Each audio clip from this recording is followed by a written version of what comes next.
Your birthday is coming up. People are asking what you're doing, what you're planning, if you're excited. And you're not. You're dreading it. Not because you hate celebrating, but because the idea of being the center of attention, of people singing to you, of having to perform gratitude and happiness on command, it feels suffocating. So you do what you've always done. You downplay it.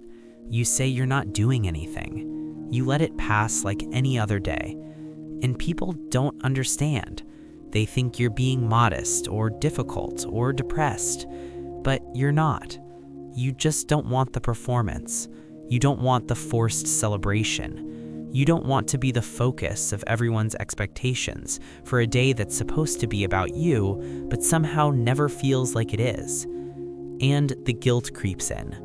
The voice that says normal people love their birthdays, that something must be wrong with you for wanting to skip yours. But here's what you need to know. You're not ungrateful.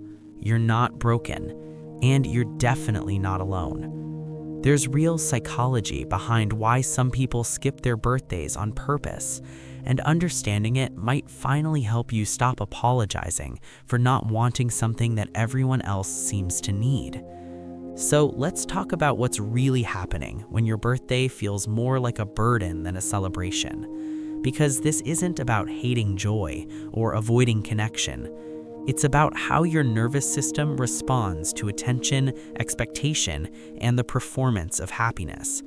And for some people, that response is anything but celebratory. First, let's understand what birthdays actually represent. On the surface, they're a celebration of you, of your existence, of another year lived. But underneath that, they're also a social ritual loaded with expectations. You're supposed to feel special. You're supposed to be happy.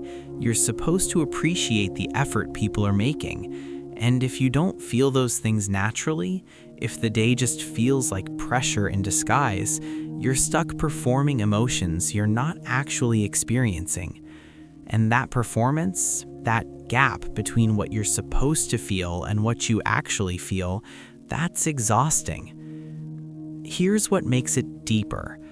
People who skip their birthdays on purpose often have a complicated relationship with attention. It's not that you hate being seen, it's that being the center of attention feels uncomfortable, vulnerable, like you're on display and everyone's waiting for you to react correctly. And if you're someone who doesn't like feeling watched, who doesn't like being evaluated, who doesn't like the pressure of meeting expectations, a birthday is all of those things amplified. Everyone's focus is on you, and you can't escape it. You can't deflect. You can't blend into the background.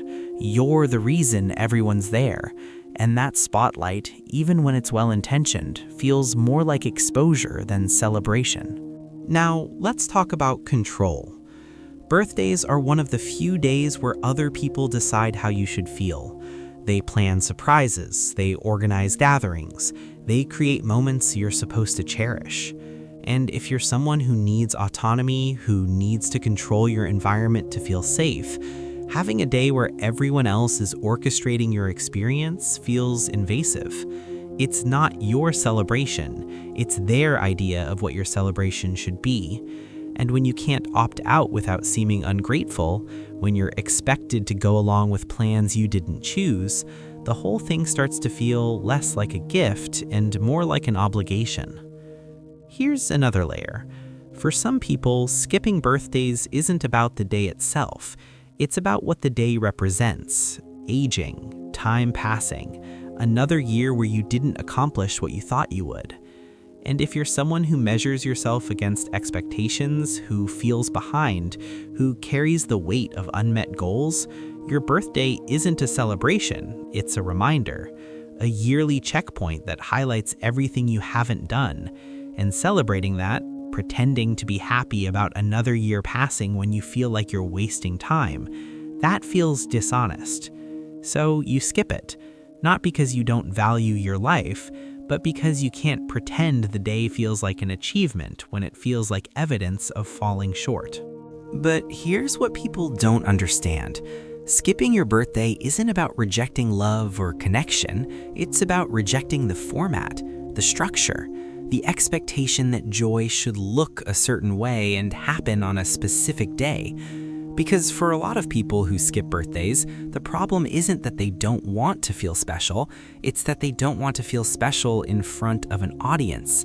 They don't want the performance, the cake, the song, the forced smiles while everyone watches. They'd rather have quiet acknowledgement, a text that matters, a moment that's genuine instead of ritualistic. But society doesn't offer that version. Society offers the party, and if you don't want the party, you're left with nothing. Or worse, you're left with guilt for not wanting what everyone else thinks you should want. Let's talk about childhood for a moment, because often people who skip their birthdays had early experiences where their birthday wasn't actually about them. Maybe it was used as an opportunity for family drama. Maybe it was a performance for other people's benefit.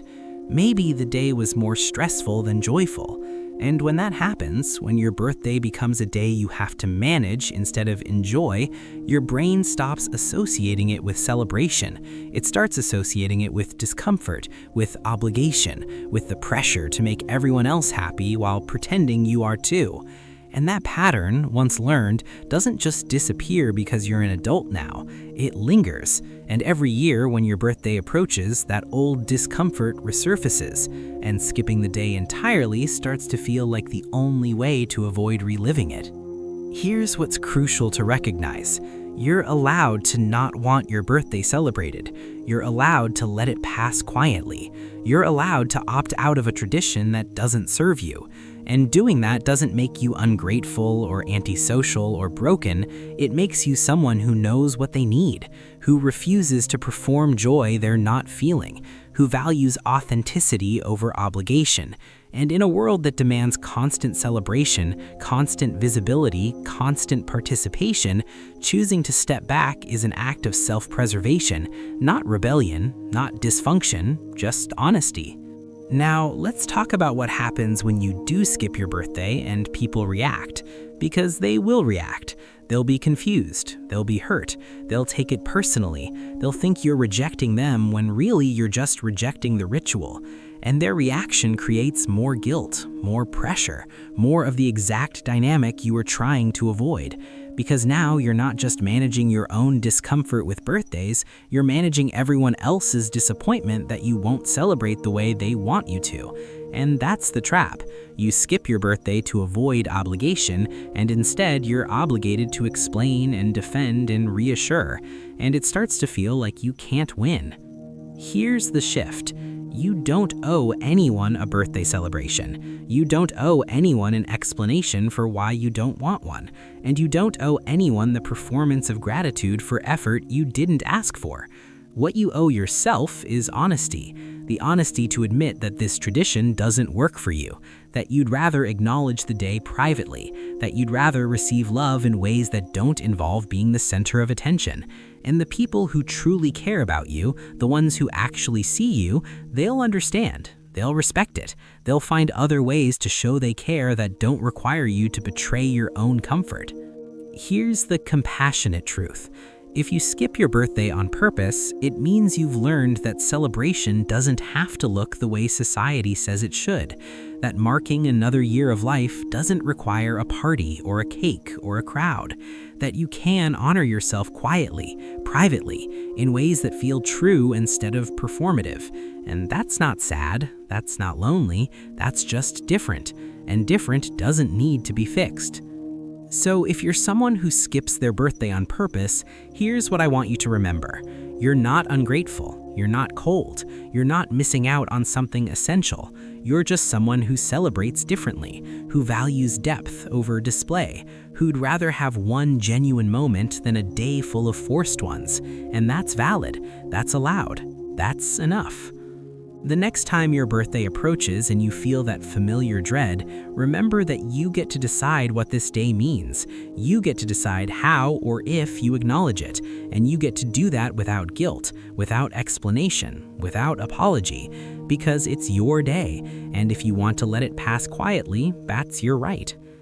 here's my question for you. Do you skip your birthday on purpose? And if so, what would your ideal way of marking the day actually look like? Drop a comment and share. I'd love to hear how you'd celebrate if celebration felt like yours to design. And if this video made you feel less alone in not wanting the traditional birthday experience, consider subscribing. We explore the psychology of being human in ways that honor how different we all are. Next time, we're diving into why some people feel uncomfortable receiving gifts. You won't want to miss it. Thanks for being here. I'll see you in the next video.